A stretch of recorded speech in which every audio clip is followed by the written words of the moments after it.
Welcome to the Into the Void podcast with your host, Sammy Starr. Step into the void. All right, everybody. Welcome to the latest edition of Into the Void. I am with Vermont metalcore band Saving Vice with vocalist Tyler Small. I mean, you're going to introduce yourself anyway, so I'll let you do the honors with that. Yeah, I'm Tyler Small, as you just said. I do in fact live in Vermont and am in fact in Saving Vice. So you were right about everything.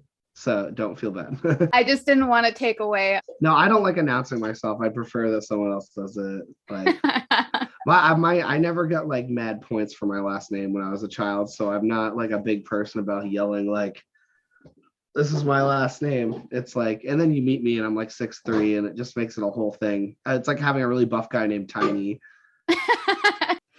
I've been wanting to have you guys on here for like a hot minute. Saving Vice doesn't get enough credit, at least in the scene. For a band of your stature, you guys have done so much. Just being like an unsigned band, there's just a lot to talk about and get into here, not only with the new single, but just everything that you guys have accomplished with the time that you guys came out back in like 2017, which I guess feels like a hot minute ago. But just looking at 2017 all the way to 2022, it really is not that long of a time span. And for a band, yeah. Right. Yeah, like for a band of our size, 2017 to me, like if I look at everything that's happened between now and then, it feels like a long amount of time. But as a band, it feels like freshman year versus senior year. Like right. You know what I mean? Like it doesn't like it's like a lot of time, but not in this industry, I guess. Right. Exactly. Yeah. We are going to kind of dive back in time a little bit for those that don't know who Saving Vice is.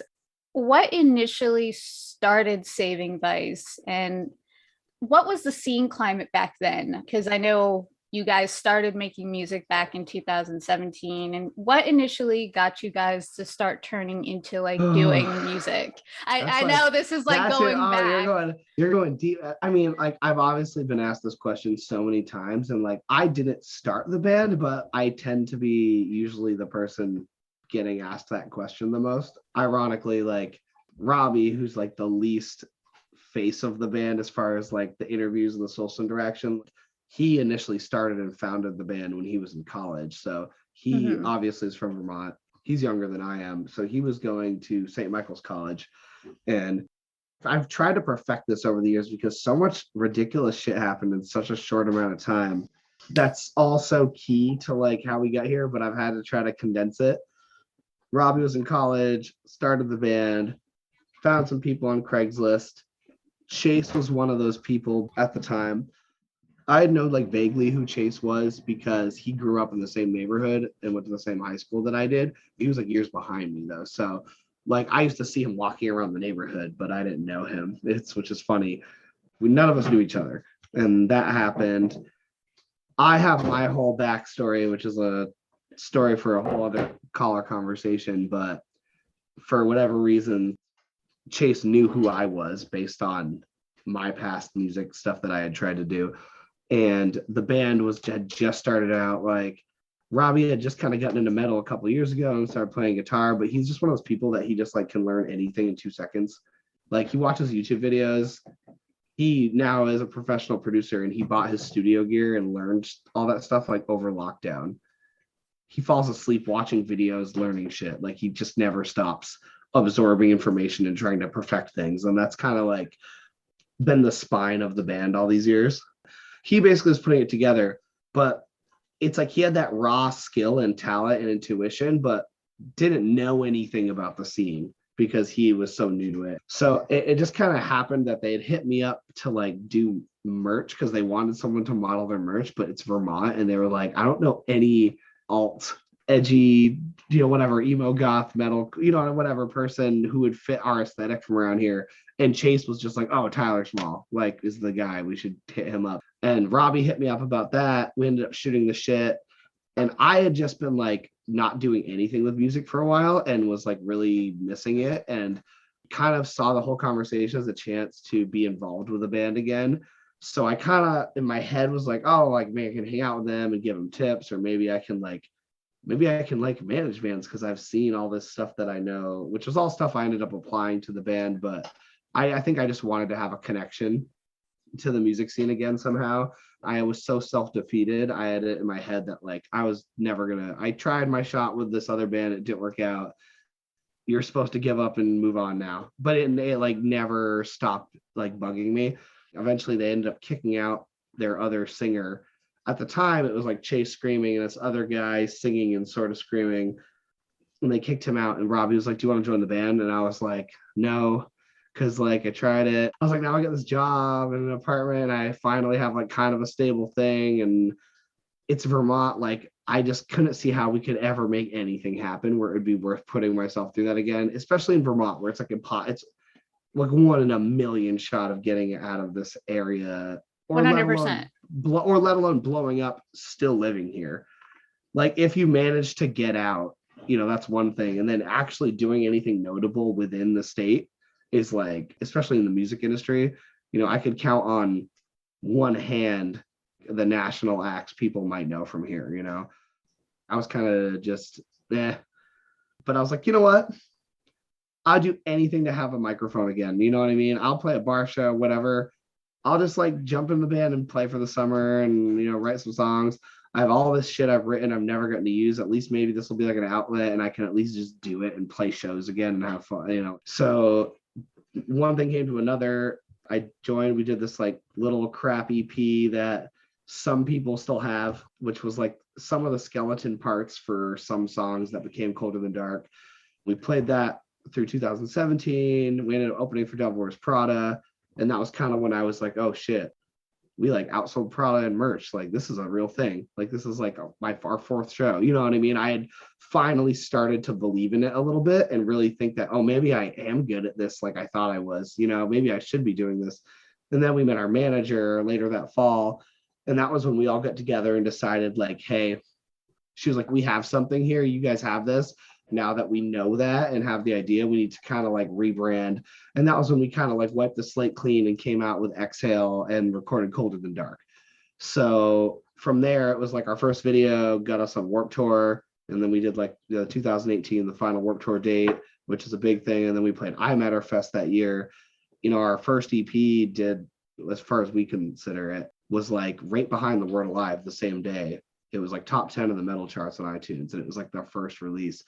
And it was just crazy for us. I'd say those first 2 years were like a lot of success and crazy and fun. It was like before we had really figured out the infrastructure and the business side of everything.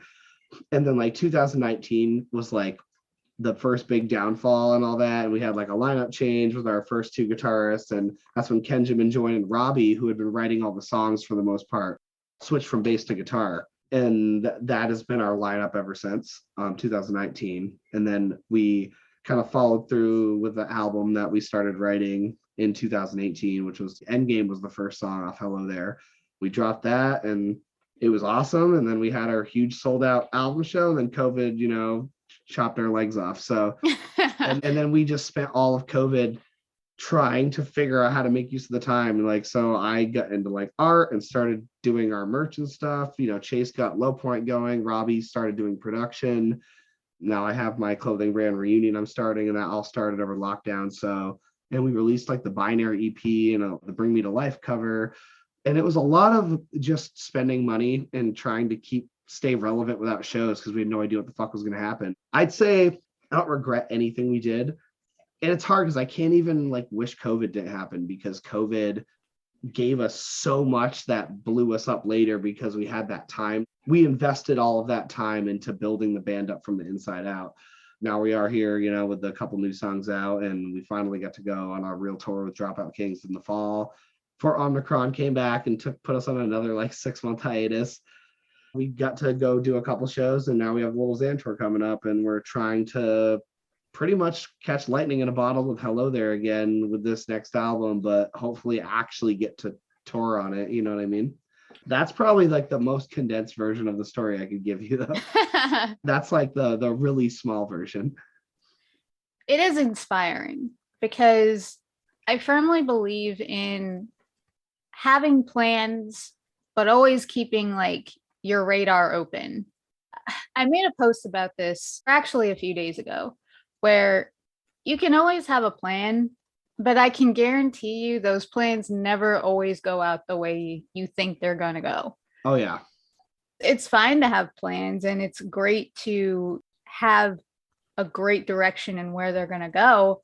But at the end of the day, it all comes down to always thinking outside of the box and really looking for other opportunities. And for you, I understand that entirely, where you kind of were just in your head and you didn't think that Saving Vice was going to be that opportunity for you. And look where you're at now. It's an inspiring story for everybody that wants to either pursue music or pursue anything in the arts, really, because it's hard for people like us to want to pursue those ambitions and want to pursue those passions, and you don't have, that passion within yourself or that drive to want to do those things, but then you have that path in front of you that's telling you, maybe I should do this, and then you wind up blowing up. And then isn't that like every story though? It's most people who popped off weren't planning to pop off. We call it SV magic. It's like what we always call it, like when we literally dropped our first video and then Kevin Lyman saw it and gave us a slot on Warped Tour. It's just crazy weird shit that we couldn't understand how it was happening to us, especially being a Vermont band. But it's like that's how it happens, is when you're not planning for it. And right, it's the releases, like the acoustic stuff we did for fun that cost us $200 to record. That is some of our top stream songs. And like you said, you can't plan. For me, it was like I had no ambition anymore. And a lot of it came down to a lot of mental health issues and stuff. I think being in Saving Vice and having that outlet, I was able to like deal with a lot of those things. And like I'm on medications that had I been on, I probably would have been in a band before Saving Vice. I was just like stagnant, You can't plan for things. Even when we do something, we have like a bare bones plan of like, hey, we're going to drop this and do this. And this is like our goal of what we want it to achieve with it. But we have to know that like within any amount of time, you never know what email is going to come across your lap, what person's going to see the video, or what weird thing is going to go viral that extrapolates and launches your plans out of your control. It's something that it's so different for me because I've always played it so safe. Music is the only thing, music and like my relationship, I guess, relationships are probably the only two things I ever have taken risks on in my life. I always played it very safe and played it smart. And it's like the band was so good for me because it forced me to basically be like riding a dragon with its head cut off. I can plan all the fuck I want, but it's really taught me like to just appreciate what I can control and to stop trying to control everything else.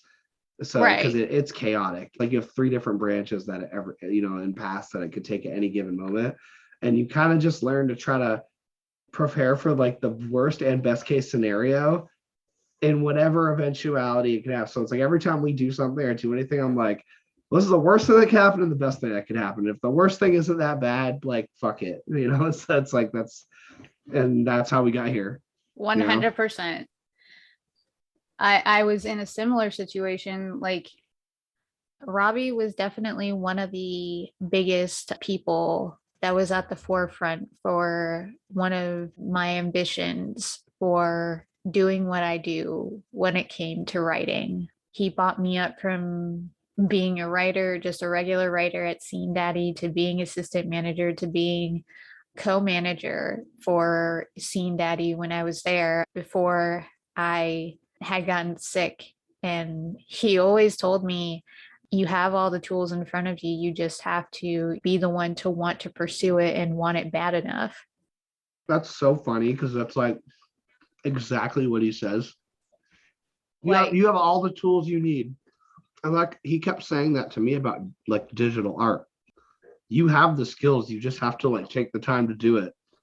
And he was right, you know what I mean? Right. But I did take those tools and I learned everything I could. eventually I left and I went to join Fixed, and it was one of the best times that I ever had there. Big shout out to Fixed, who again gave me one of the best tools that I had to learn more and to grow more. Eventually, I did think it was time for me to pursue those dreams that ultimately led me to do Into the Void, because I had learned everything I could from both, and it led me to where I am now. Into the Void actually became something, and it's growing.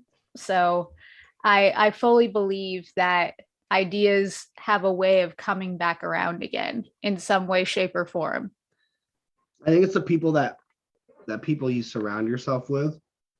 Like, I would not have anything that I have within my art or my music if I hadn't been surrounded by people who had drive and were pushing. Like, every time I hang out with Vinny from Born Dead, it's like that dude works harder than anyone I know and is having like, it's like he's on vacation full time the whole time he's doing it. It's like, right. And being around people like that make you want to push and make you inspired. And it's like, you're not around people who are sitting around complaining out their lives, like drinking themselves to death, surrounded by people doing the things you want to be doing. Having someone like Robbie or like, Casey, like my wife, telling me like, just try it. Right. You can do it. You just got to do it. Exactly. And I just wonder, and so many people in our camp with Saving Vice, between like the girl who like ran our social, she was our intern, she did our social media, and now she's like an assistant to our manager and our agent. And it was like, we found her at a college because we had a business LLC. So we took her on to teach her how we run things, and like she could help us out with stuff. And now we have another person. Every photographer we've worked with, their careers have built up because everyone has the same goal, right. And it's that's everything, I feel like. No, I totally agree with you. And now it's like I have all these artists, from whether it's artists at Fixed, whether it's, you guys, I have tons of artists now that support this experience now. I really do feel like this is what I'm supposed to be doing now, 100%. I know we've been talking about how your journey started, but as far as musical influences, I know you guys kind of dance around the title of metalcore, but listening to the earlier EP to Hello There, there's a nice mix of different styles genre wise, and also with Phantom Pain and now Dying to Watch. There's these nice melodic sections that kind of play off these kind of heavy riffs and these kind of heavy vocals, and then these really solid breakdowns. And then you get like in Phantom Pain, where we get these kind of really cool like hip hop influences too. You like that? That was really cool. It was something that I didn't think that we were going to see from you guys. So I was like, okay, these guys are really kind of testing the waters a bit. That was like the riskiest release we've ever done. It wasn't bad though. No, it was like, it's one of our best, biggest, and most popular songs live every night. And anyone who was standing still wasn't standing still when we played Phantom Pain on that first tour in October. And like, it really validated us, because we always planned from like when Hello There came out that eventually, if you really go back to some of our old songs, Chase could rap his screaming parts and they would sound almost the same. Like, Chase is always written with that rhythm and a certain cadence, so it was very like applicable. It was just finding a way to do it that didn't come off like fake or try hard, because we couldn't be like gangster about it, because we're not like hip hop. Like, it's not our brand, it's not our image, it's not our lifestyle, it's not our culture. We didn't want to MGK it in reverse. We had to make it where it's like, how do we take kind of what Chase is already doing, but transfer it into like spoken word rap? And it was more like a middle ground, where it was more like La Dispute, Zilla Kami with rap in between. Exactly. Like, so, but we always had it in our heads that like, yo, we could, well, I mean, I'd say Dropout Kings is more of a new Linkin Park, but we could be like another Linkin Parky, Bring Me the Horizon-y band that can do the whole spectrum of sounds. I've always had such like catchy, poppy, post-hardcore, and like pop influences. It's like why our choruses hit the way they do, and why doing the radio accessible stuff ended up coming way more naturally to me and to us than I thought. So like if you like Phantom Pain, the next song we're dropping is like Phantom Pain meets So Safe. So it's like there's no breakdowns or screaming at all. It's like the first full on Linkin Parky, I guess is the best way I could describe it. It's like the catchiest song we've ever written, and it's really fun, and it still sounds like Saving Vice. It still hits, but it was like we wanted to write something that no one could say it was too heavy for anything. Right. We wanted one song that no one could be like, well, it was gonna get on this radio, but it's too heavy. Like our manager was like, give me something that no one can give me that excuse for. And like we always wanted to do that. Now that Chase is doing the rap stuff, one of the big obstacles is every time we would do like an all clean song, it was only me. Right. Because I could sing and scream, and Chase can only do the heavy stuff. It's opened up a whole door. I don't know if you've noticed, but like we don't really play Eyes Up. Because we kind of want to save it for having Kaylee on stage with us live, who did the guest vocals from she's sings for a band Rivals. For anyone who doesn't know listening to this, they're amazing. She's an amazing songwriter and vocalist. And then Chase doesn't have a whole lot of parts on it because it was one of those more like A Day to Remember-y chorus, bouncy, heavy, like which would go off great in a live setting. We wrote So Safe because we wanted to write the song and we knew we could make the sound, but Chase had no place on it. Mm-hmm. But it was like we wanted to still write the song. We just never really felt like playing it live made sense. I don't want to like have Chase walk off stage and have me just singing it. I don't know. It was weird having that option now, because now any of these songs that we write, we don't have to make it like just an album song. Like we can play all of them live now because we can incorporate Chase outside of the heavy aspect of our music. So opened a lot of doors. And I know a lot of people probably worry because of like a lot of bands, but the next song might be one of the lightest songs we've ever written. But the song that we're dropping after it is like one of the heaviest songs we've ever released. Like this next song is literally like Phantom Pain for the radio. And then the song after it is If Colder Than Dark, and the Binary EP had a baby. Like, that's interesting. Yeah. Okay. So we love jarring people. We know that people in our scene, like so many of them listen to Juice WRLD and Architects. You know what I mean? You're not really alienating anyone as long as you don't change your whole fucking sound. But like, go ahead if that's what makes you happy. But like, you can slow dose it. So what we did was like with Hello There and even like Run to You and stuff like that on our first EP is like always showed people that we had that like catchy, poppy, groovy, bouncy side to us. So that as we slowly infiltrated it into our music with like the So Safe, like that radio song or like the acoustic stuff or Phantom Pain, no one was surprised. And then no one was ever worried like, oh shit, they went soft. No matter how light we get, or no matter how commercial we sound like we're doing it because we can and we like it and we want to, and it's a good decision. But we're never gonna not be a metalcore band. Like I'm never gonna not want to write like some shovel-headed knuckle dragging shit. Like it just depends on our mood. But we want to be a band that can do anything and that we can do whatever we want and have a really long career because we'll never run out of ideas. And I've expressed this with a lot of fans that have come onto this podcast. I think you have to be able to take risks, at least again, within metalcore and within the rock industry in general. You have to be able to take risks. You have to be able to experiment with different genres.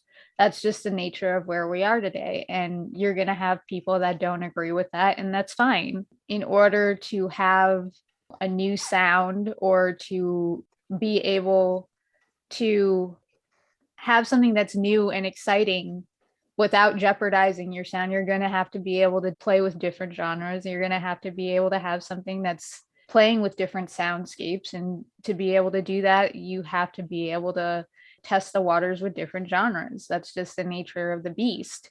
I like when bands are doing that, but still having in the back of your mind, you are playing to a genre, which is metalcore or punk or whatever it is. What you just said like lends a good point to why picking like our set list for this tour was kind of tricky, because like it's our first national tour, except for I think one date. I'm pretty sure they're all places we've never been before. we have 5 years worth of fans in all these cities who are seeing us for the first time. But we're also playing with like Lil Xan, one other metal rap band, and then 2 other rappers. So yeah, there'll probably be a lot of alt fans there who are like, we're kind of pioneering this whole mashup that like Bring Me the Horizon or MGK and Mod Sun or Lorna Shore, whoever's breaking those boundaries. We're like a pioneer band in that whole movement of like, no one really knows how this is going to go. Like in my head, I'm expecting 75% of this crowd to be people who've never been to a show with screaming in their lives, you know? But I don't want to do a disservice to the fans who waited 5 years to finally see us and have never heard any of their favorite songs live. So we really had to make the right choices. And we have a pretty good spread. I can tell you we're playing 2 songs off Colder Than Dark, at least, which is more than we usually do at all. Like Hell Here is pretty much the only song we play anymore. And then we obviously have a song that isn't even out yet, like that radio song, which was perfect. That song will be on in there. And then we have a little cocktail of new songs and Hello There after that. But when we step back, I was like, okay, like if I was a fan all this time, I'd be really fucking hyped that we at least played these ones and then all the new ones. For us, this tour, this is our chance to grab every SoundCloud kid by the ear and turn them over to this other genres. We have to play the stuff we know is accessible, because like we've always been a band that people have told us, oh, I never liked it. You know, the first band I liked was Screaming, or I don't like this kind of stuff, but like I brought my parents or my grandparents to your show.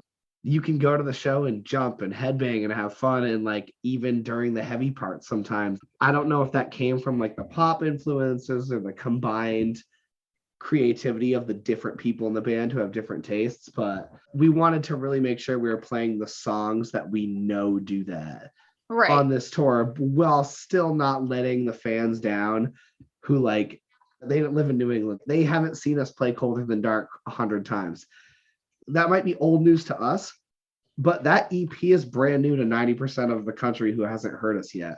We'll always have to come back out and play those at some point, but it's like our first time through, we were like, okay, we have to do what makes sense for like the demographic we're playing to, but we can't let down those kids who've been waiting all this time to see us, and then we don't play any of the heavy shit. Like we can't do that, you know? Right, exactly. Because like we have like SV fans who like we want to be happy, as well as all these new people that we want to give us a chance who might not in another situation be open-minded. Like we could very well be that heavy opener where like kids just walk out to smoke because they're like, the fuck is this? Like we have to be prepared to walk into that. We've had a pretty solid conversion rate with live shows, so that's been information that has affected our business decisions. And it's like we've taken a lot of risks because we know that we're like, hey, we know for a fact that if 1,000 people hear this song, 800 of them are fans after. Or if we play in front of 300 people, 200 of them will love us. We know that those numbers are real, except this is just a whole different thing. I was just looking at YouTube videos of Lil Xan's concerts, just kind of looking at the crowd, and it's like, these are the kids who like bullied me in high school. Like, you know what I mean?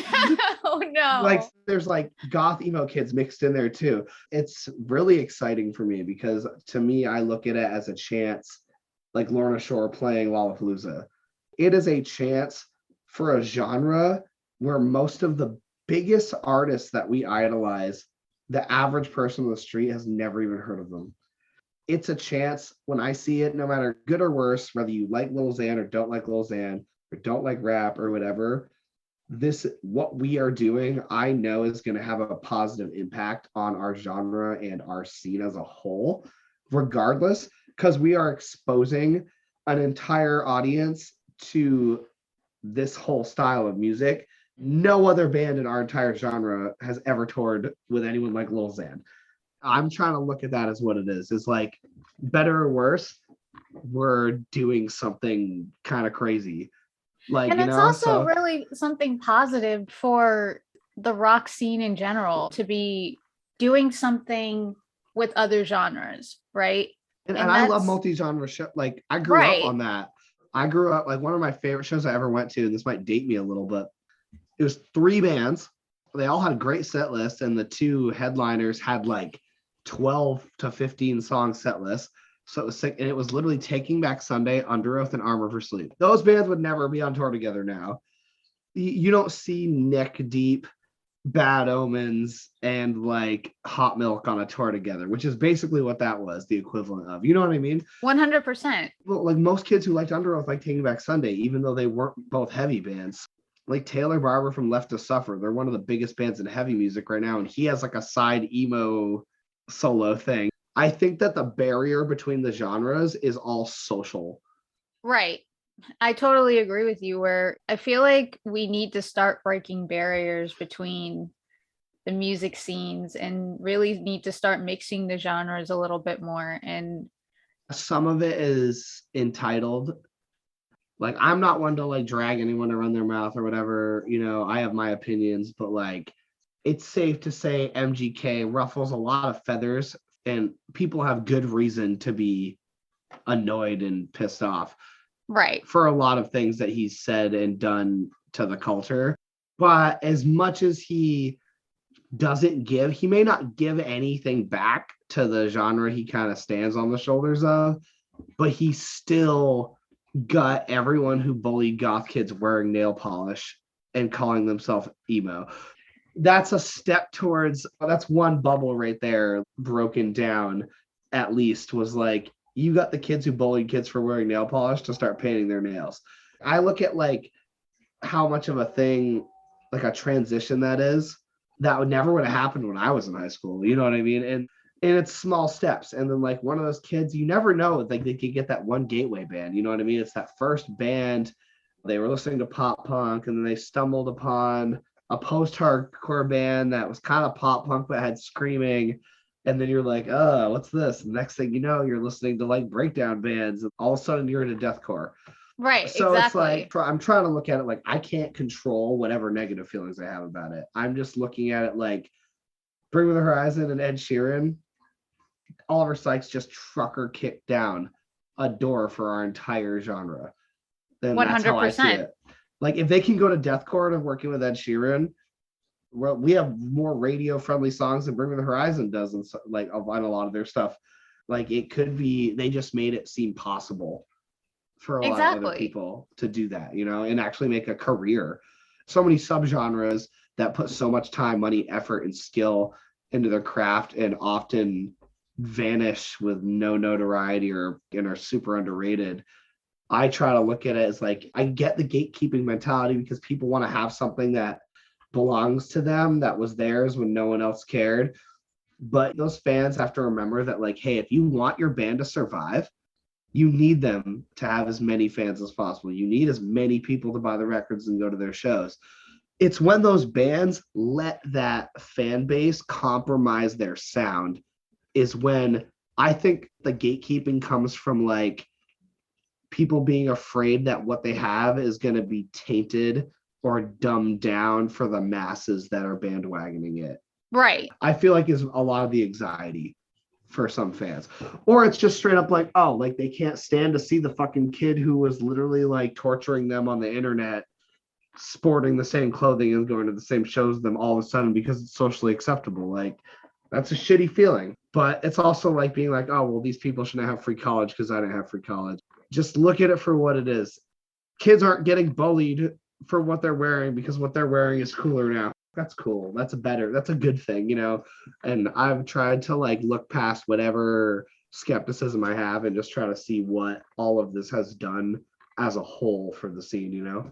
Instrumentally and vocally, how has this creative process been different from your last full release? I know in terms of sound, I know we already kind of talked about this, but this time around, I feel like there's a more robust and fuller sound atmospherically. I know even, like in Phantom Pain and even in this latest release, there's a lot more going on, even with Dying to Watch.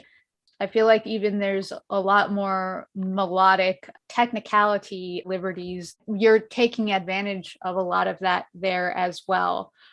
How would you say it's different in terms of that? Oh, I mean, there's so much that goes into that.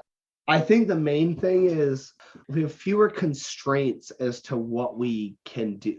We've pretty much are doing whatever the fuck we want on this album. So we're basically making Saving Vice whatever we want it to be. Like, we have the confidence and the experience now that we know there's no filler songs. Every song we write hits. We were at 80,000 before lockdown and then a dip, but like we're back up. We went from like a month ago, we were at like 30,000 something monthly listeners. Now we're at like 63,000 in the past month. We may not have a million plays on a song, but almost every song we have has over 100,000 plays, or 400,000 or 300,000 or 200,000. We have like quality in our quantity, Right. and across the board. And we realized that like, hey, like we can write whatever we want and it'll be catchy, it'll be heavy, it'll be good, it'll be exactly what we want it to. So we have that faith in ourselves now. So Phantom Pain, we did record the official recording with Randy Pasquarella from If I Were You, who did Colder Than Dark, Hello There.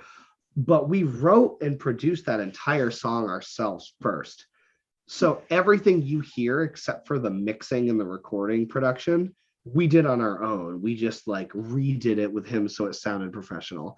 Right. And then Dying to Watch, we self-produced that entire song and then sent it out just to be mixed. And then White Rabbit, oh shit, well that's the next song coming out. That also we self-produced entirely. So right now we're basically self-producing. We did do 2 songs with JD, who used to be in Ice Night Kills. He produced the new Motionless album that's coming out. So we did do 2 songs with him because we wanted to test the waters, meet a new person, work with someone in a band who's been in a bigger band that everyone compares us to, and experiment with it. As it stands, we are pretty much like self-producing this record and sending it out to be mixed because like we are confident in our songwriting abilities. And I think when you say you're hearing more of that, the melodic stuff and like all the atmosphere and all that, is because normally I like go to the studio. We're an independent band, so we can't afford to be there for a whole month. So I go there and I track everything that I can.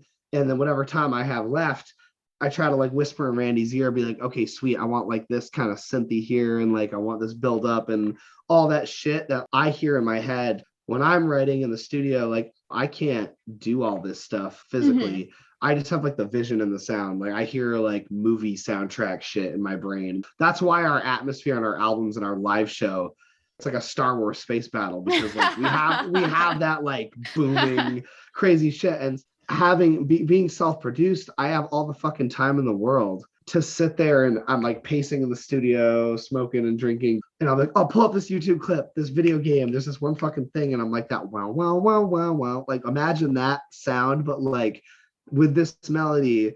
And then next thing you know, you have the intro to Never Knows Best, you know, that like right. That was all just me having a video game idea. Like, before I go, I remember it was from Endgame, and when Thanos is fighting Captain America, Thanos has like his theme song, and it's this really melancholy orchestra that's it's just so scary but depressing and sad at the same time. And I just remember there's that part where like you think Cap's winning, and then he just gets like pelted across the thing and his shield is broken in half. And then that song comes in as he's like bleeding and barely can stand up. And I was just like, I want that feeling and atmosphere. Like, I want to capture that in like a build up to a breakdown.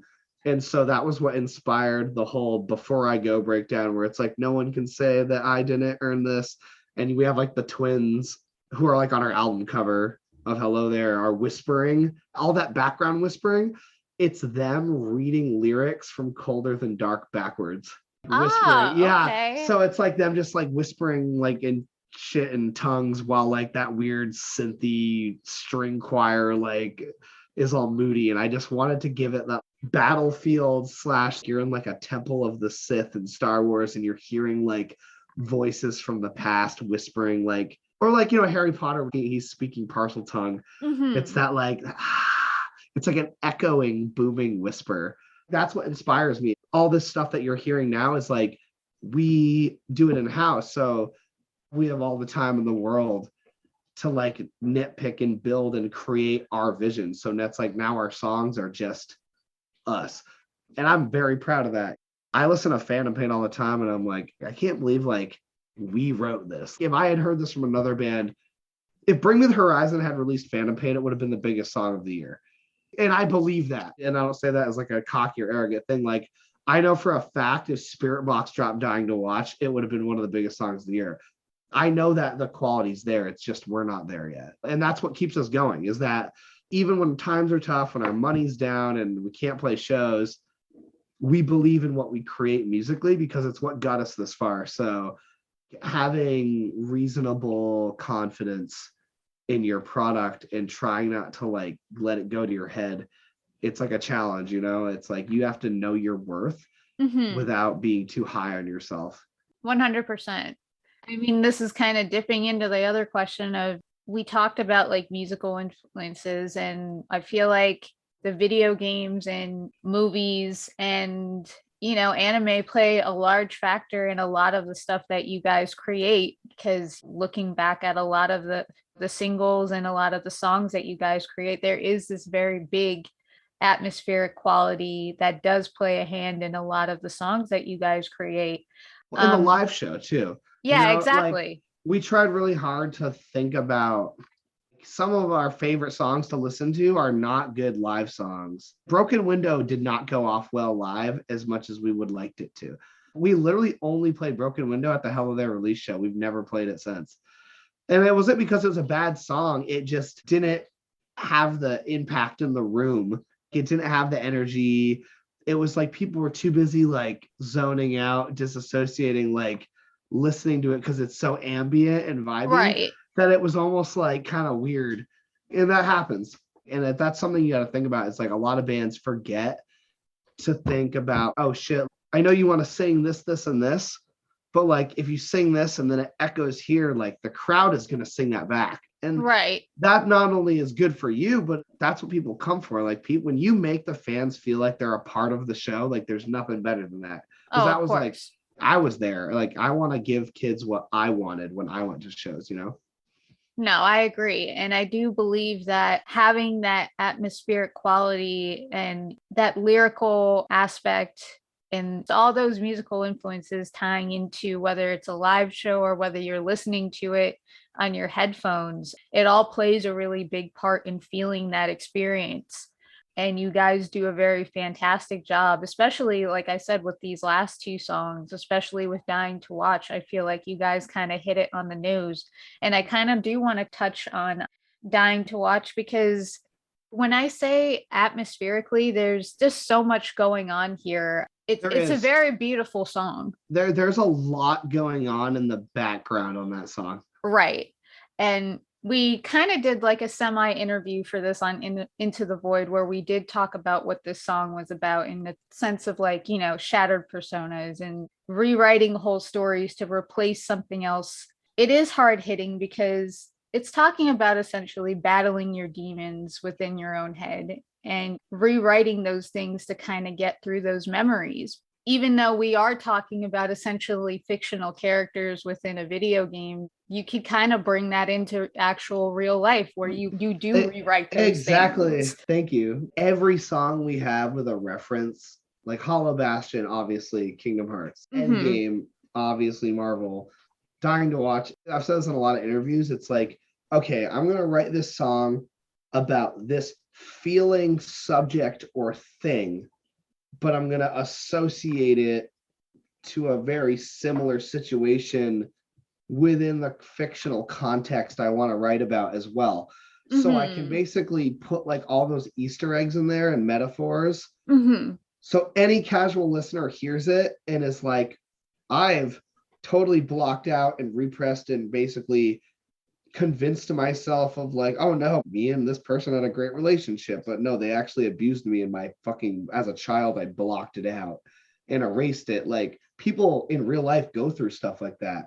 So I was able to be like, hey, like this means something to me. It was a really emotional thing in this video game that means a lot to me, that inspired me a lot. Like, how do I write about the game, but also write about something real at the same time? And that's been like the balancing act with all this stuff. Is I've never written a song that's just about, like, Endgame is probably the most ham-fisted one, even though it's not. But It has like the most literal references to like the Marvel movies, but I was really trying to dial in on like the conviction it took for like Thanos to like kill his own daughter because he believed so blindly that he was doing the right thing for the greater good. That is a huge thing for me when I'm looking at a movie like that. That line where Cap's like, if you stand in our way, like we're here to fight, and if you're in our way, we'll fight you too. Like it's conviction that makes us look up to characters and superheroes like that.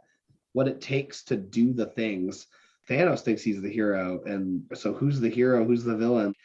So when I'm writing the lyrics, yeah, I'm trying to put there's some quotes and I'm putting references, but what I'm really writing about is like, what are these characters doing and feeling and thinking so that the lyrics come out genuine and not just like I'm telling a comic book story.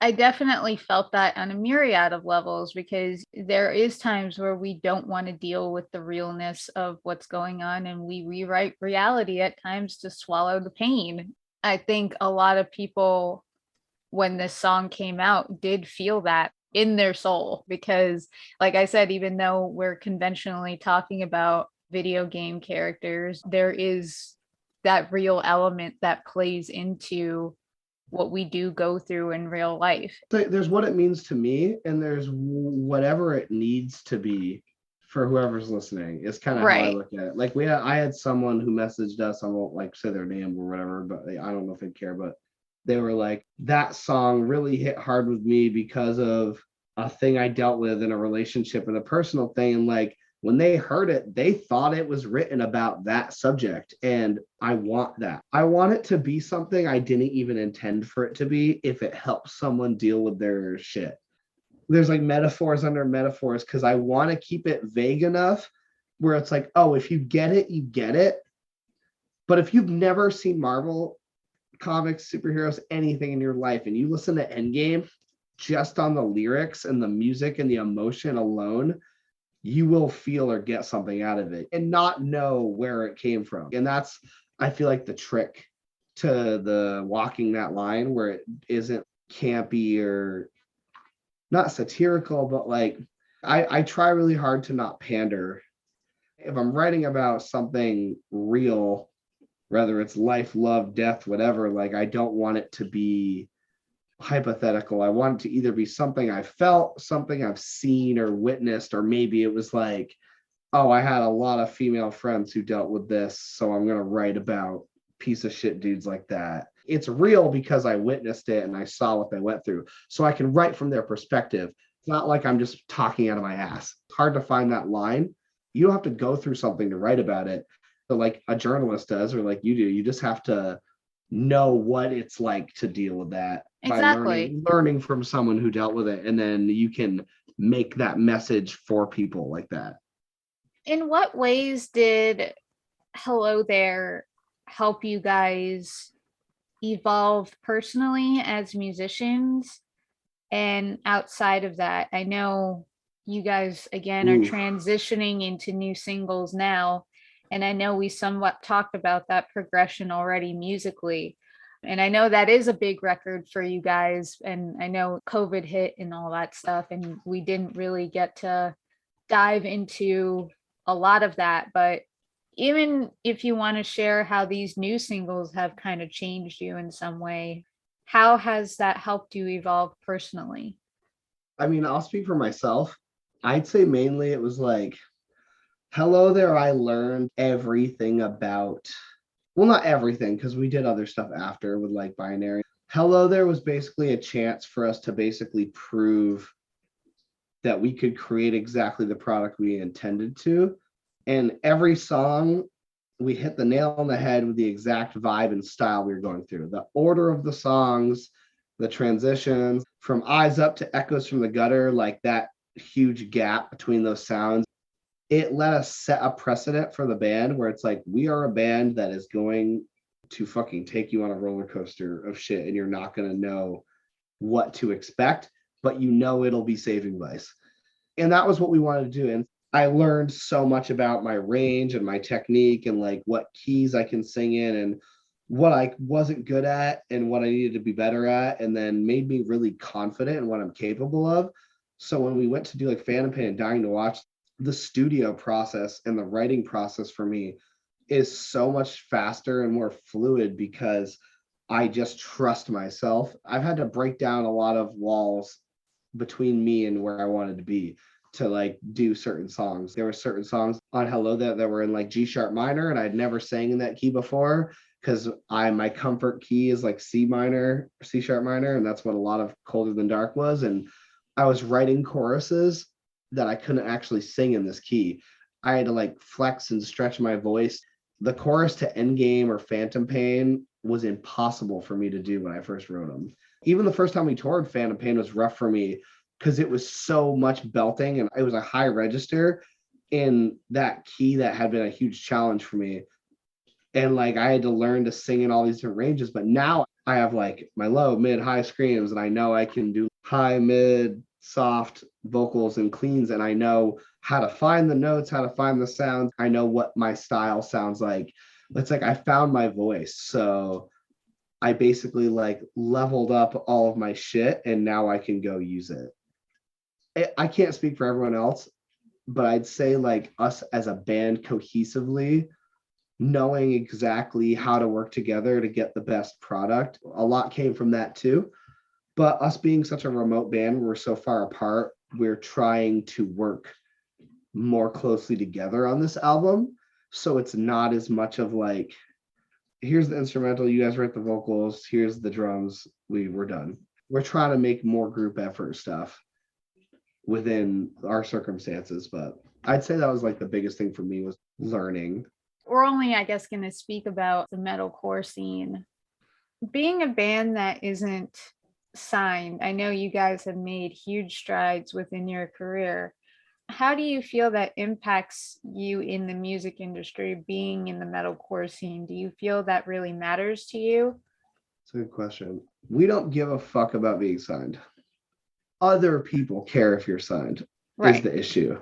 Being signed for us, the only value is the social proof and having all the people in the industry who suddenly hook you up with everything because you're signed. Like getting the blue check mark and getting verified on every social media platform. Until I Wake, never played a fucking show in their lives.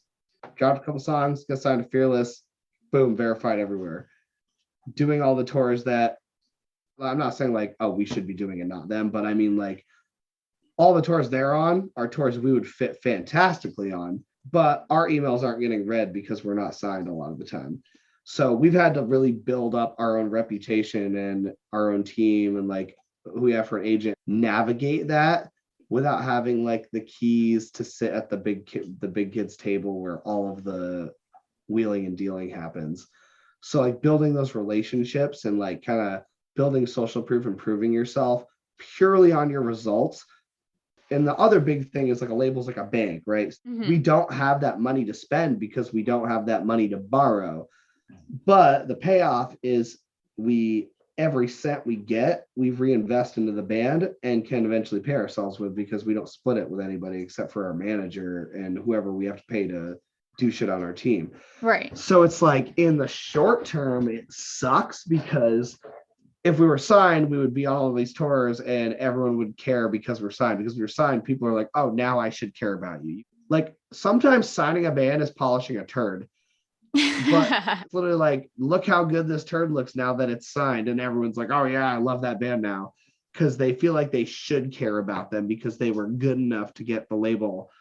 But at the end of the day, the label just saw an opportunity to make money off that band somehow. So the band might not do shit and they might have took a shit deal, but they got on all these tours and all these publications and got all these connects. And then they broke up 2 years later because they all ran out of money and didn't know how to run their shit, and the label's fine. And it's the opposite. We need to be self-sustaining. So are we open to a label? Like always, if it's the right deal and the band and a label that's going to do with our band what we really believe that the band should be doing. But it doesn't matter to us that we're signed or anything. It really only matters to us that like if everyone thought we were signed, we would blow up like instantly. Like if we announced tomorrow we were signed to Fearless or something, we would explode just because of that news alone. Right. That's what I'm saying. The label wouldn't even have to do anything. Right. Just being signed would get us so much press and attention that people would care. That is the part about all of it that I hate. We want to supersede that. We want to do what we've done with everyone else in the industry who's ever stood in our way, is we just fucking stepped over them, or we did it ourselves. I couldn't afford it, we did it ourselves. Couldn't figure out how to get someone, like they wouldn't tell us how to do it, figured out how to do it ourselves. And now we make a lot of money doing it in a lot of ways through royalties and stuff that 90% of bands we talk to have never even heard of, because no one tells you about it. No one teaches you about it. And when you get signed, the label is the one getting all that money. And like, why would they teach you how it works? Shit like that. It's a weird time. It's just not what it used to be, where like you got a lot more payoff 10 years ago as a metalcore band on a label than you get now. You lose more than you get unless you are the next Spirit Box.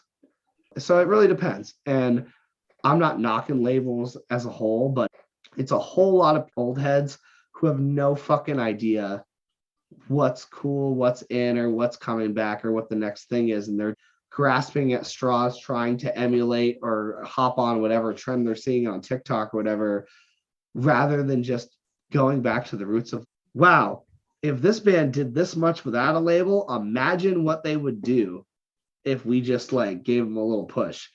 That's really all we've ever looked for. And whether that comes in the form of a contract or a person, it might be just the right person with the right amount of followers who fucking retweets our video one day. Because for us, all it is getting our music in people's faces, whether it's us playing live or our music. If people hear or see Saving Vice, we flourish and do really well. That is the blunt math on paper that we know for a fact. And like, that's kind of what we have to write off of, is just the numbers that we have to work with from experience.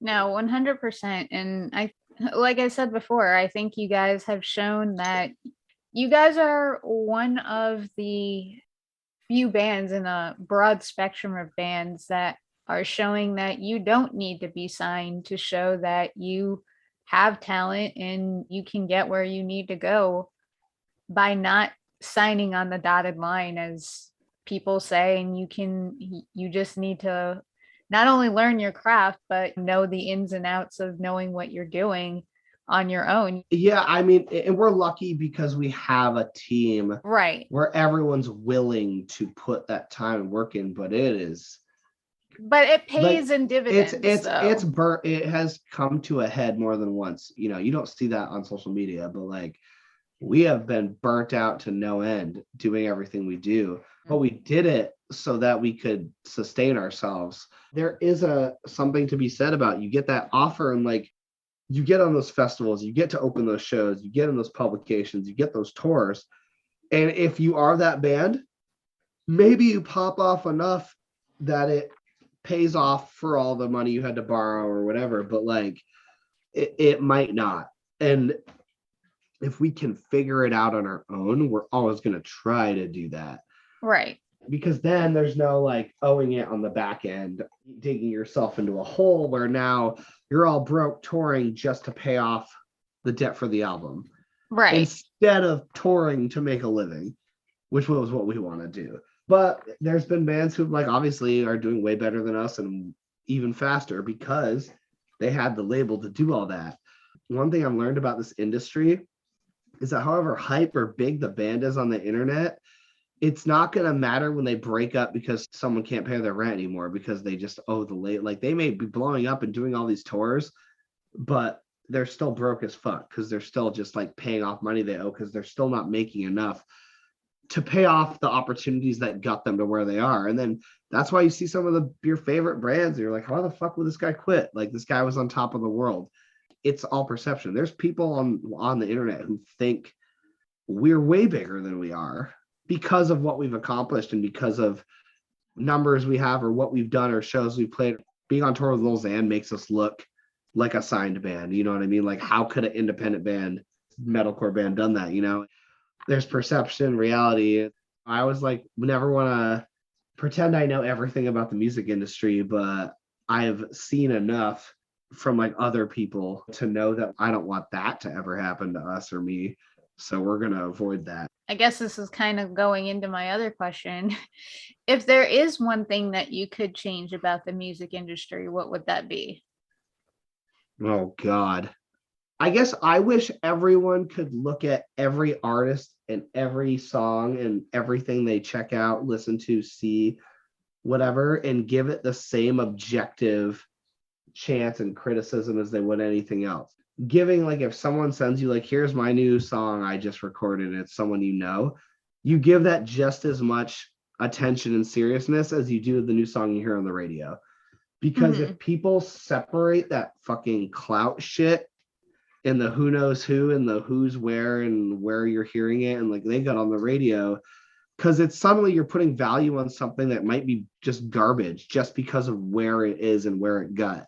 So it's like if everyone actually just listened to all music subjectively and gave everything an even shot, I think that things would be a lot more balanced and there'd be a lot less broke musicians, a lot less underrated and underappreciated bands. Like, it's safe to say that you could put us on the same platform as a lot of massive bands and we would have just as equally good of a reaction. In this industry, you have to like grind and sacrifice and suck dick to earn the opportunity just to let people look at your band in that light, just so they'll give you the same consideration that they would the bigger band.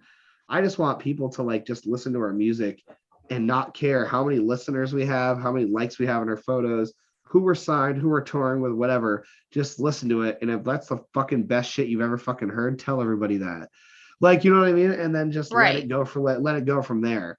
That's probably the biggest thing I would change, because I feel like it's the only thing holding us back is just we don't have the money or the connections to just put our song where it should be, which is in front of everybody. No, I do agree, because I feel like times have definitely changed over the years in how people take in music and definitely register music. Well, it's streaming. Yeah. It's why no one does albums anymore. It's why singles make sense. People have no attention span and no appreciation. You know, you spend 10 grand on an album and 2 months after it comes out, people are wondering why you don't have more music. And it's like, bro, we're going to be paying off that album for the next 2 years.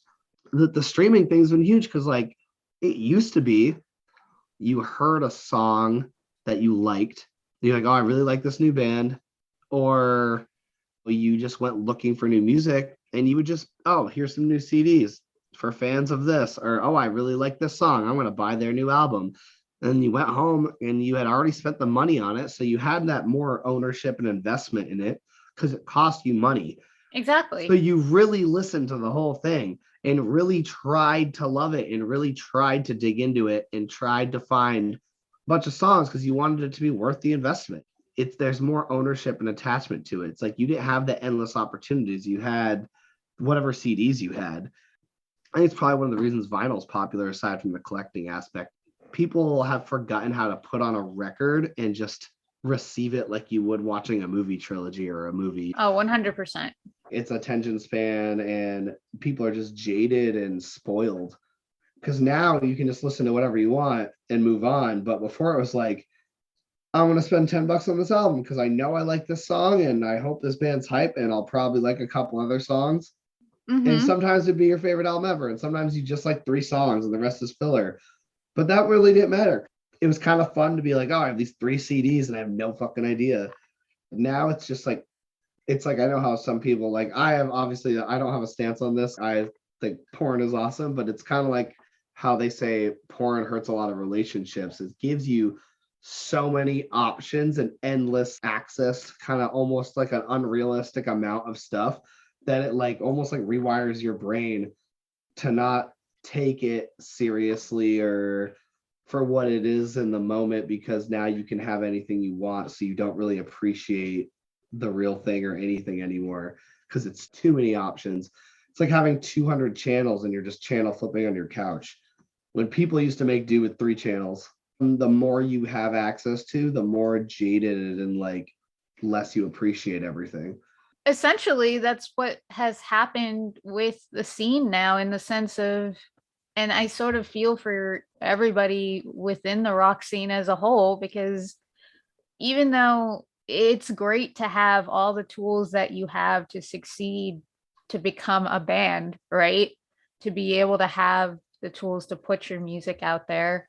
Essentially, it's a blessing and it's a curse, because you guys are essentially battling to have that space for people to be able to listen to you guys, and to be able to have that space to be able to have people to see you.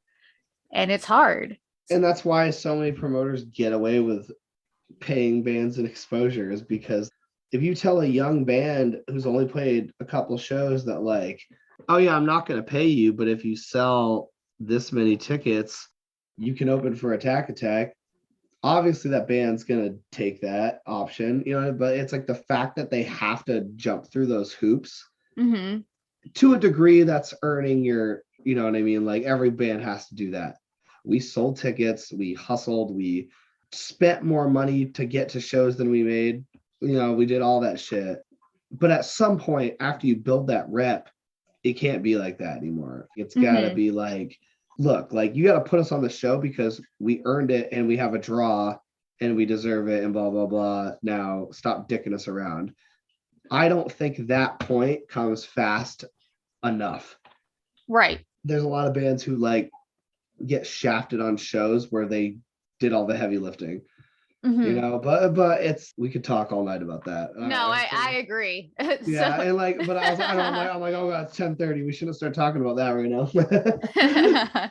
If you were not doing music as a career, what would you be doing instead? And was there ever a point where you just wanted to kind of pull the plug and say like, this is it, like I'm done? Well, I did pull the plug before Saving Vice. Right. Well, I think, we kind of talked about that earlier. And I didn't do anything. Like I spent every year that I wasn't doing music wishing I was doing something, but not doing anything, because nothing motivated me or made me want to put myself out there. The things that I've done for this band are things I never did for anything, except for maybe my relationship. The amount of time, patience, money, sacrifice, not sleeping, going out of my way, driving 3 hours both ways for almost every practice or recording or anything we've ever done. We probably practiced 4 times in 2017 because we were also spread out. I never did that for anything because I've never wanted anything like this, and I've never known I was good at it. Only through Saving Vice did I find that I could still do art, and that art was still something I cared about. So now I would say if I wasn't doing Saving Vice, I'd probably be doing my clothing brand and hopefully art commissions and all that. And other than that, I'm not really sure. Like, I wasted enough time not making music. I don't really want to plan or think about doing anything else. Me and Robbie had this conversation, and Chase, you know, obviously too, but like, and everybody, but I was like, I will take this until we literally can't take it any farther. We have a 1 in a million chance. Like so many people I know, I would have killed me to have what we have right now. And we're not even where we want to be. You know what I mean? 5 years ago, I never could have fathomed we'd be doing the things we're doing now and have the level we are already. I'm going to just ride this till literally my fucking arms and legs fall off. Literally until I have no choice but to quit. I'm going to do this. And I'm going to try to do music. So that's kind of where I've decided. And I'll do other stuff. I've found a lot of other passions in between that could develop into things. But so far, nothing has come close to playing shows and writing and recording music.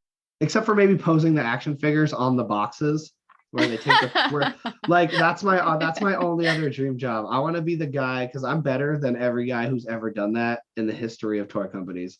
So like I want to be literally paid to pose the figure and take the picture that they put on the box.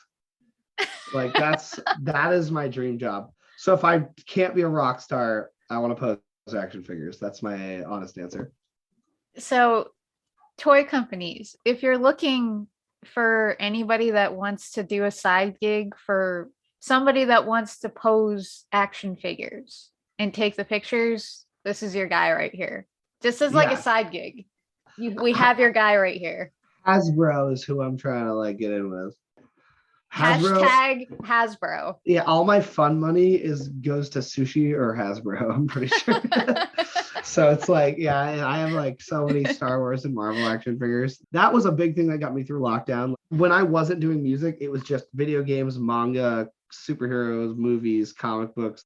I'm very blessed that I've been able to even somewhat keep up with it with all of the money that I've put into the band. But that's like definitely what keeps me sane when the band's not doing shit and I'm stuck at home. I learned to sink back into those other hobbies. Right. Because also they fuel all my creativity. I started treating them like a waste of time. And then I was never inspired because I was never doing anything fun that I loved. Because all of that shit that I thought was a waste of money and time is like what made me who I was. It's what gave me my ideas. I get music ideas from movie soundtracks I watch. So I just learned to like embrace it as like you need that time. Like you need that or you like lose what made you a creative in the beginning. Exactly. Because if you're not in agony, you got to be like getting inspiration from somewhere. Oh my gosh. Yes, I totally agree. And touring is a big part of essentially why musicians do what they do. I'm a firm believer in that. I know you guys are already going on a huge tour, but if this was essentially your tour, if you could tour with anyone, who would it be with and why? I hope the why is self-explanatory, but if I could do any lineup where I think it would be like the coolest fucking lineup ever, I would want Bring Me the Horizon, Motionless in White, Currents, and Saving Vice. And then there's like 5 other bands that I would be torn between putting at middle slot. That's already a huge that's tour. a good. That's just 4. So I think maybe, you would already sell out in like a matter of minutes. Nothing Nowhere. Oh, nice. That would be my spread right there. I think Nothing Nowhere is an interesting choice. Well, yeah, because I think that between Bring Me the Horizons, radio shit, kind of the Motionless and Whitey catchy stuff they have, and then our radio rap stuff, I think it would play nicely as like an overall spread and like an audience base. Nothing Nowhere is literally he's the only emo rapper I've ever liked or listened to. It's because he's more of a band than he is a rapper, which is why he's so much better than everyone else, I think, because he can actually sing and compose. I really enjoy Nothing Nowhere's material. He's a genius. And he's a Vermont guy. He's here, so that hit him up. It honestly infuriates me that we aren't on like each other's radars because we are like the only people in this scene in Vermont doing anything. It's like I want us to eventually change that. Like, collab together or do something. I love that. That guy's music got me through so much shit. The year before I joined Saving Vice, like I've been following him since way back. So where he is now, I never expected, but he's never missed. He's never not written a fucking amazing chorus or amazing song or song that didn't make me like hit me in the feels. I think that he does a lot of cool shit in between the genres that would bring a lot of people together. I think that a lot of people would love to see Nothing Nowhere, Bring Me the Horizon, and Motionless in White. I think a lot of those fans are the same people. I think you answered my question essentially with Saving Vice coming out with another album, which is exciting in and of itself. So for anybody that's actually going to listen to this, I think a lot of Saving Vice fans are going to be doubly excited and surprised by that news. I hope so, because it is a bitch to put an album together as a DIY band and have it be not only good, but we have to top Hello There, which was a big ordeal to put together on its own. We have a lot of fans and a lot of people who listen to us, but like the super SV fans, they are hardcore and it's like so sick.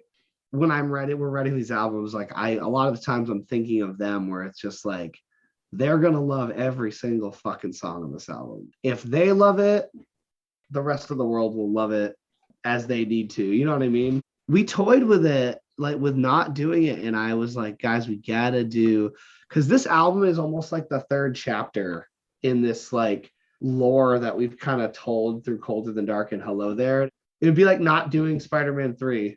If we only do singles for the next 5 to 6 years, we got to do this album and do it right. So we're trying really hard.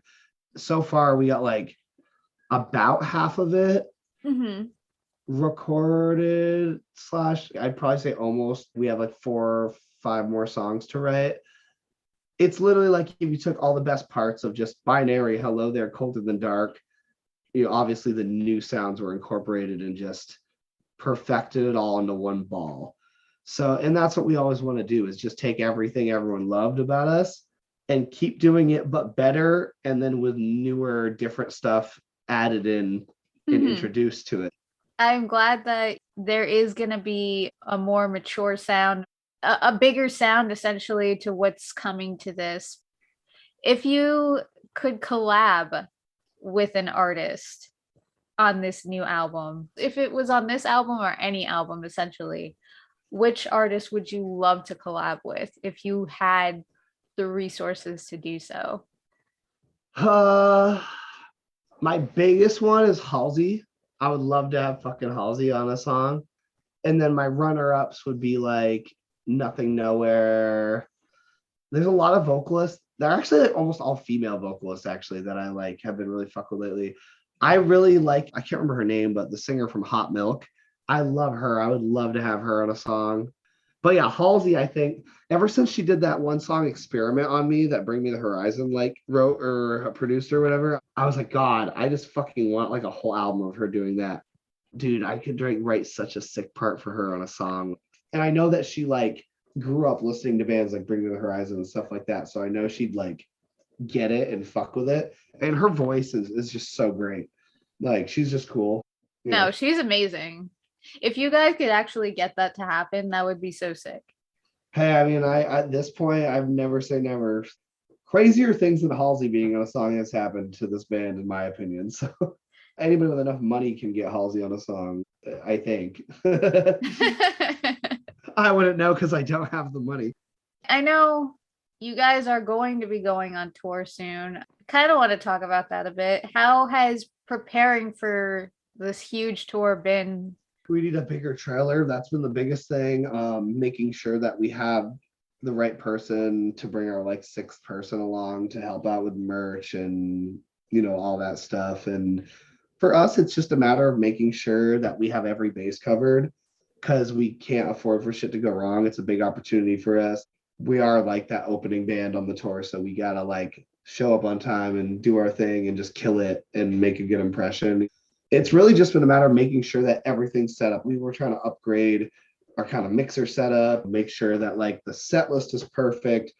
Because like I was saying, having a set list that's going to play the heavy shit and the catchy shit, just the logistics of it, we don't really know what to expect. But the main thing has just been like, oh, we're going on a bigger scale. Like we do so well on merch. We had to dump a lot of money into getting a big merch order just for the tour, which we haven't done yet. Right. Like this is like the first time we're doing new merch and it won't be on our website because we can't run out of it. We have to like save it for the shows. So the longest time we're ever going to be on the road and for the most important shows. So it's just making sure nothing that we can control goes wrong. Right. Is the main thing. Overall, it's been business as usual. Like we're a really organized band and like we did a really good job of the last tour of kind of figuring out our system. So, and we're going to run into kinks. But the thing with tour is like you have to just expect shit to go wrong and then you adapt. And then the next time it happens, you know how to deal with it. You just got to try not to die. I do hope that everything goes right on this tour. I really do think that you guys deserve this experience. That's amazing that you guys are getting to even have this. Because again, you guys being an unsigned band just speaks credence to the fact that nothing is impossible. If you work hard enough, you can get these kinds of opportunities. And I will say it's a combination of like, there's the shit you can't control, like having just the talent.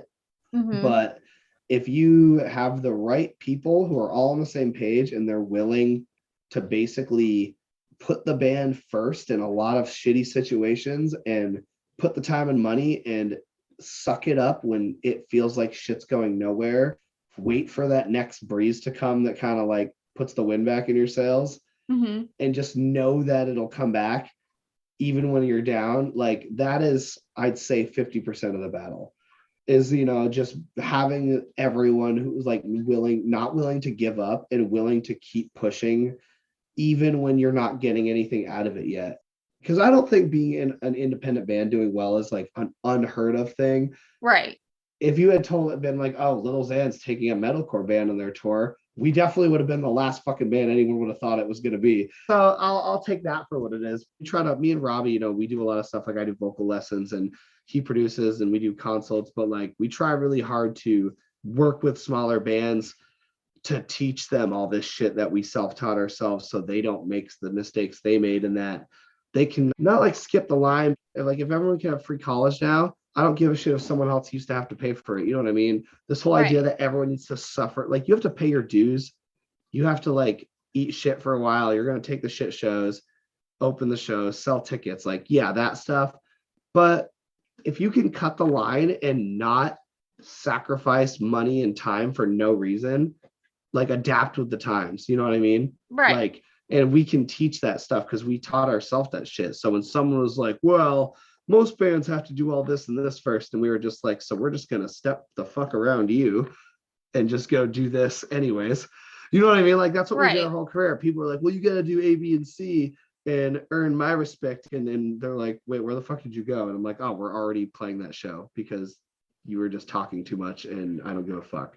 You just got to learn, like, sweet, you're not going to do this for me or tell me how to do it. So we're just going to like Google how to do it and then just go over your head and do it ourselves.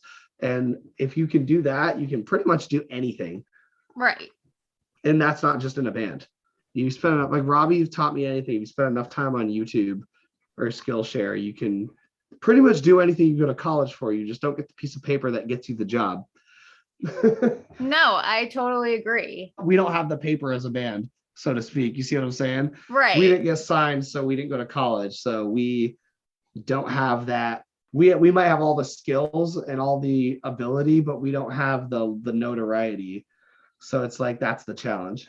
No, you're definitely right. I think, you know, a lot of either bands or people watching this can learn a lot from this episode alone, that you don't need to have all those things to be able to do what you want to do, whether it's music or whatever you choose to do with your life. There's always a way to do something. Yeah, and I would just encourage anybody, reach out, talk to people, network, meet people, find other people. Hey, every band needs a photographer. Find that photographer that's slept on, that's really good, that isn't the most expensive because they're not discovered yet. Work with that guy. Grow together. You both flourish because you work together. Now they get more clients, and then you always have that person you can trust. We wouldn't be where we are if it wasn't for the people that we've met along the way, because this entire industry piggybacks off the different things, from like what you do and what Audrey does, from like press to photo to video. Everyone needs each other to survive. It's easy to be like, yeah, we did all this independent and did this, but it's like, it was just what we did as an independent band led us to our manager and our agent, and all the crazy opportunities that were given to us were just because of how we interacted with people and how we treated people and how we tried to always do right by everyone and be that band who stayed till the end of the night till all the other bands played, because we made friends with those bands, and that person tells someone and tells someone, you know. So I don't want to end this too much on like, we're the shit and we can do everything, but there's something to be said for what we have accomplished. But it's just all about networking and like the overall industry being a community. And we've tried to kind of build our own little camp and our own little like label with our team and our people. And like, we have our SV group. It's almost like we couldn't have what we wanted in the world, so we just kind of built our own circle. And now that circle's gotten big enough that now it's kind of overlapping with the industry, I guess. No, I agree. And I couldn't have said it better myself. I don't think anybody gets anywhere without having that solidarity and that sense of community. I think we kind of talked about this before with this whole gatekeeping thing, where we do get to a point where we all have to have some sense of solidarity within this community, because it's not like most other genres, where I often say this in like other podcasts, where it's like pop or the rap industry, where it's a little bit easier to break into like certain categories and whatnot. So we kind of have to band together in certain ways to just kind of keep everything going. And it's bouncing back. The metal scene is bouncing back right now. We're lucky to be a part of it, you know? But I do want to thank you for coming onto this podcast. It was very nice chatting about how you guys got started and your music. I appreciate you chatting about the new tour that you guys are going on. I hope everything goes well for you guys. No, I appreciate you having me. I'm just grateful to have people like you in our corner, you know? If you're telling everybody else the same nice things you said to me tonight, I appreciate, you know, that word of mouth goes so far, especially in this industry. So thanks for having me and for, you know, following us and doing the research. I appreciate the time that you put into it. So No, I appreciate you guys. Without bands like you guys coming onto this podcast, it wouldn't be where it is now. So I appreciate you guys and any other band that has worked with me to make this experience what it is. You know, it does help grow and help, you know, not just your band, but it just helps other bands being able to be looked at the way other bands get looked at. You know, it's yeah, not exactly. just It's like you're not just AP Magazine talking about Brendan Urie's hair or Gerard Way or 21 Pilots every 5 minutes. exactly. And Yeah. that the main reason why I started this was because I wanted other bands to have the same amount of attention the way bigger bands do get that attention. You're doing God's work. Well, thank you. For anybody that's tuned into this episode, remember to like, comment, and subscribe. I will see you guys in the next episode. So take care, guys.